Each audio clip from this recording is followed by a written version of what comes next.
Ce sera l'un des grands événements culturels de cette année, Impertinente, la rencontre entre émail et métal.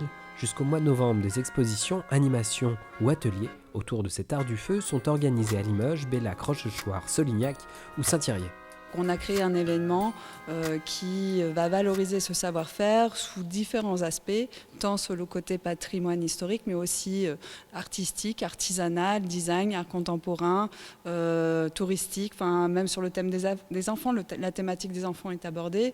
C'est assez large, c'est une douzaine d'expositions réparties donc à Limoges, mais aussi dans 4 villes aux alentours, Bellac, Solignac, Rochechouart, Saint-Thirier-la-Perche, dans des sites partenaires magnifiques. Près de 30 ans après la dernière biennale internationale de l'émail à Limoges, le SPEF, syndicat professionnel des émailleurs français, a souhaité renouer avec cet événement stimulateur pour ce métier d'art.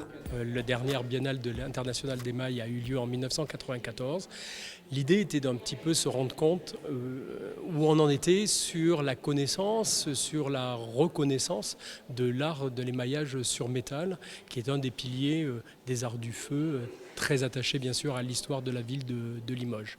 Donc cet événement, il est fait pour reconquérir le public, reparler en fait de l'histoire de l'émail, mais également dans une dimension artistique et dans une dimension contemporaine. À Limoges, le premier émail a plus de 1000 ans. Loin de tomber en désuétude, ce patrimoine immatériel brûle toujours. Il a su se réinventer depuis des siècles et reste une voie d'avenir. Mais nous sommes vraiment là dans la mise en valeur de ce qu'est à la fois la culture sur le plan historique, la tradition de l'art de l'émail et de l'art du vitrail.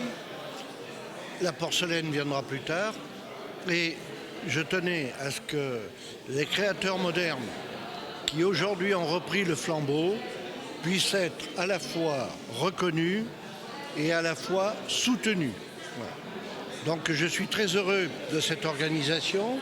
Je suis très heureux de cette organisation dont Limoges est le point central, mais qui fait qu'on peut se promener dans Limoges pour aller d'une exposition à l'autre. Une arborescence de sites, expos ou ateliers sont à découvrir. Le programme est à retrouver sur le site impertinente2022.com.